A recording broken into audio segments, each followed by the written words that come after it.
नमस्ते बच्चों आज मैं पढ़ाऊंगी आपको आपकी हिंदी की पाठ्य पुस्तक बसंत भाग 1 का पहले पाठ के क्वेश्चन आंसर।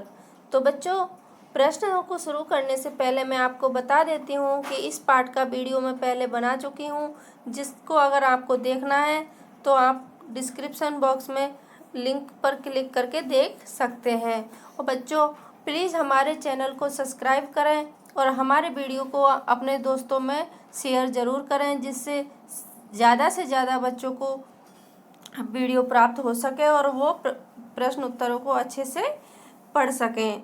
तो बच्चों, शुरू करते हैं हम अपने प्रश्नोत्तर। तो सबसे पहला क्वेश्चन है बच्चों, कविता पढ़कर तुम्हारे मन में चिड़िया का जो चित्र उभरता है उस चित्र को कागज़ पर बनाओ। तो बच्चों, कविता पढ़कर हमारे मन में चिड़िया के बहुत सारे चित्र उभरते हैं, तो उन चित्रों में से कोई भी आपको जैसा भी चित्र आता है वो उसको आप अपनी नोटबुक में बना सकते हैं। और कैसे कैसे चित्र हमारे मन में उभरते हैं उनके नाम भी मैंने यहाँ पर दिए हुए हैं। जैसे वह नीले पंखों वाली सुंदर चिड़िया है, चिड़िया मधुर स्वर में जंगल में गाती है, वह बहती नदी का पानी पीती है, चिड़िया का आकार छोटा है, उसे आज़ादी बहुत पसंद है। अब दूसरा प्रश्न है बच्चों, तुम्हें कविता का कोई और शीर्षक देना हो तो क्या शीर्षक देना चाहोगे? उपयुक्त शीर्षक सोचकर लिखो। तो बच्चों, इस कविता का अगर हम दूसरा शीर्षक देंगे तो उसका उत्तर हम नन्ही चिड़िया लिख सकते हैं, सुंदर चिड़िया लिख सकते हैं, या परिश्रमी मेहनती चिड़िया भी लिख सकते हैं। अगला प्रश्न है बच्चों हमारा प्रश्न नंबर 3, इस कविता के आधार पर बताओ कि चिड़िया को किन किन चीज़ों से प्यार है। तो बच्चों, इसका उत्तर है, इस कविता के आधार पर ज्ञात होता है कि चिड़िया को दूध भरे अनाज के दानों, नदी तथा जंगल से प्यार है। चिड़िया जुड़ी के दाने एवं अन्य अनाज के दानों को खाना पसंद करती है। इस चिड़िया को गीत गाना पसंद है। जंगल से इसे बहुत प्यार है। यह नदी से भी बहुत प्यार करती है। अब है बच्चों हमारा अगला भाग अनुमान और कल्पना। तो अनुमान और कल्पना का पहला प्रश्न है बच्चों, कवि ने नीली चिड़िया का नाम नहीं बताया, वह कौन सी चिड़िया रही होगी? इस प्रश्न का उत्तर जानने के लिए पक्षी विज्ञानी सलीम अली की पुस्तक भारतीय पक्षी देखो। इनमें ऐसे पक्षी भी शामिल हैं जो जाड़े में एशिया के उत्तरी भाग और अन्य ठंडे देशों से भारत आते हैं। उनकी पुस्तक को देखकर तुम अनुमान लगा सकते हो कि इस कविता में वर्णित नीली चिड़िया शायद इनमें से कोई एक रही होगी। तो बच्चों, उन चिड़ियाओं के नाम हैं जैसे नीलकंठ। नीलकंठ एक ऐसी चिड़िया होती है बच्चों जिसके गर्दन पर नीला कलर होता है। छोटा किलकिला, कबूतर, बड़ा पतरिंगा आदि। अब उत्तर है बच्चों इसका, इस कविता में वर्णित नीली चिड़िया शायद नीलकंठ रही होगी, क्योंकि उनके शरीर के ज़्यादातर भाग का रंग नीला आकार का होता है तथा उनकी आवाज़ भी मीठी होती है।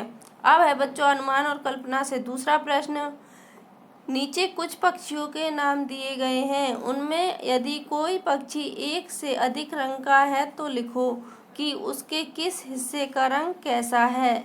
जैसे तोते की चोंच लाल है, शरीर हरा है। तो बच्चों, इनके बारे में आपको लिखना है। तो सबसे पहले हम मैना का लिखेंगे।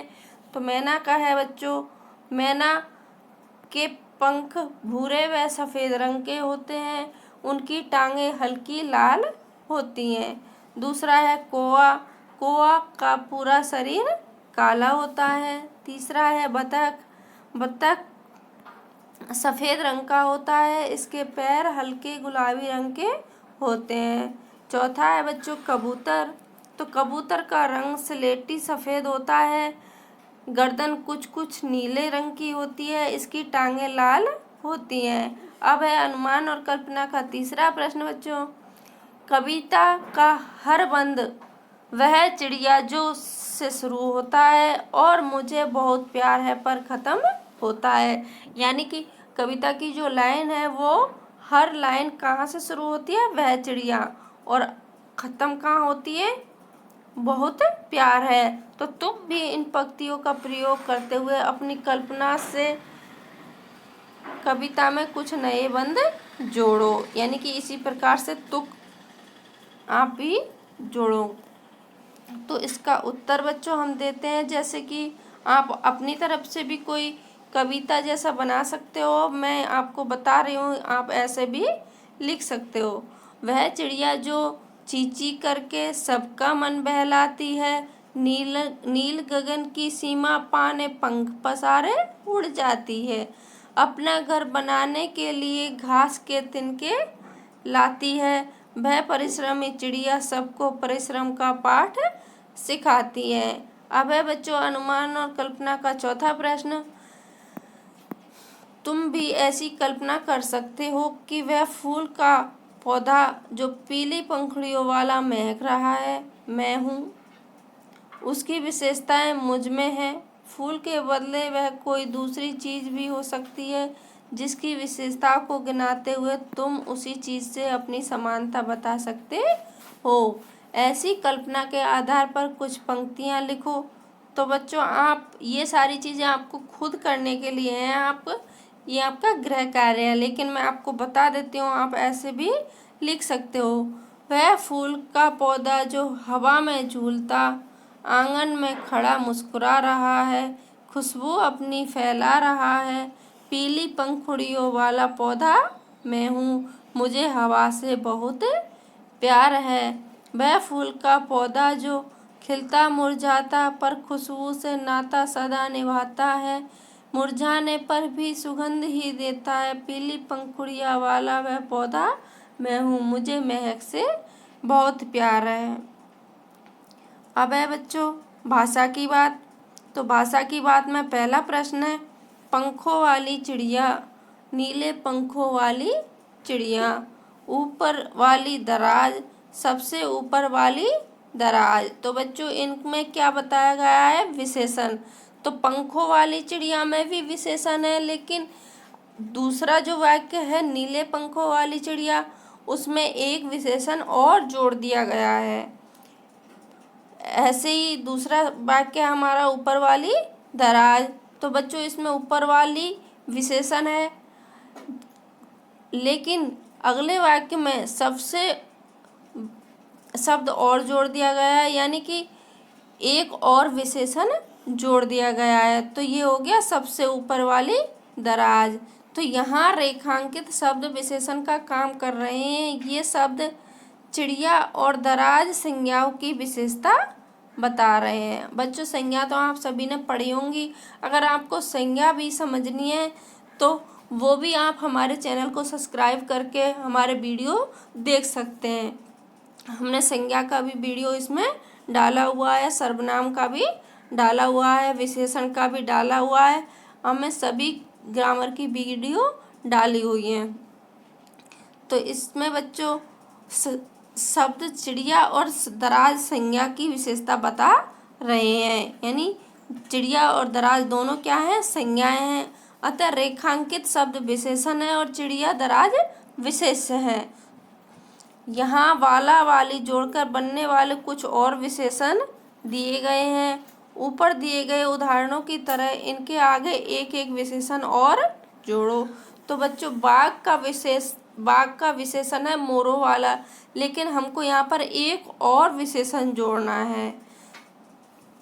तो इसमें हम इन सभी जो शब्द आपको दिए हुए हैं, जैसे पेड़ों वाला घर, फूलों वाली क्यारी, स्कूल वाला रास्ता, हंसने वाला बच्चा और मूंछों वाला आदमी, इन सब में एक एक विशेषण तो पहले से ही जुड़ा हुआ है, लेकिन इनमें हमें एक एक और विशेषण भी जोड़ना है। तो बच्चों हम उसको जोड़ेंगे तो इस तरह लिख सकते हैं, सुनहरे मोरों वाला बाग या सुनहरे मोरों वाली बाग, हरे भरे पेड़ों वाला बाग, हरे भरे पेड़ों वाला बाग, पीले फूलों वाली क्यारी,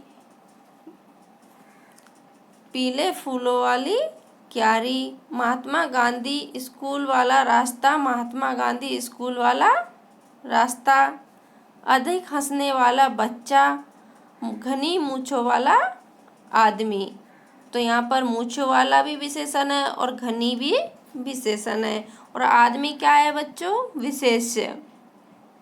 अब है हमारा अगला प्रश्न भाषा की बात में, वह चिड़िया जुंडी के दाने रुचि से खाली जगह खा लेती है, वह चिड़िया खाली जगह रस उड़ालकर गा लेती है। तो कविता की इन पंक्तियों में मोटे छापे वाले शब्दों को ध्यान से पढ़ो। पहले वाक्य में रुचि से खाने के ढंग की और दूसरे वाक्य में रस उड़ेलकर गाने के ढंग की विशेषता बता रहे हैं, अतः ये दोनों क्रिया विशेषण है। तो बच्चों जो शब्द क्रिया की विशेषता बताते हैं उनको क्रिया विशेषण कहते हैं। नीचे दिए गए वाक्यों में कार्य के ढंग या रीति से संबंधित क्रिया विशेषण शब्द छांटो। तो बच्चों यहाँ पर देखो, सोनाली जल्दी जल्दी मुंह में लड्डू ठूसने लगी। तो यहाँ पर जो क्रिया विशेषण है वो है बच्चों जल्दी जल्दी। दूसरा शब्द है हमारा, गेंद लुढ़कती हुई झाड़ियों में चली गई। तो यहाँ पर जो क्रिया विशेषण है बच्चों वो है लुढ़कती हुई। तीसरा है, भूकंप के बाद जनजीवन धीरे धीरे सामान्य होने लगा। तो यहाँ पर बच्चों धीरे धीरे विशेषण है, क्रिया विशेषण है, सॉरी। कोई सफ़ेद सी चीज़ धप से आंगन में गिरी। तो बच्चों यहाँ पर धप से क्रिया विशेषण है। टॉमी फुर्ती से चोर पर झपटा। तो यहाँ पर क्रिया विशेषण है फुर्ती से। अगला है, तेजिंदर सहम कर कोने में बैठ गया। तो यहाँ पर बच्चों क्रिया विशेषण है सहम कर। आज अचानक ठंड बढ़ गई है। तो यहाँ पर बच्चों क्रिया विशेषण है अचानक। तो बच्चों आपको हमारा वीडियो कैसा लगा प्लीज़ हमें कमेंट बॉक्स में कमेंट करके ज़रूर बताएं, और बच्चों हमारे चैनल को सब्सक्राइब करना ना भूलें तथा वीडियो को शेयर ज़्यादा से ज़्यादा करें। धन्यवाद बच्चों, फिर मिलेंगे अगली वीडियो में।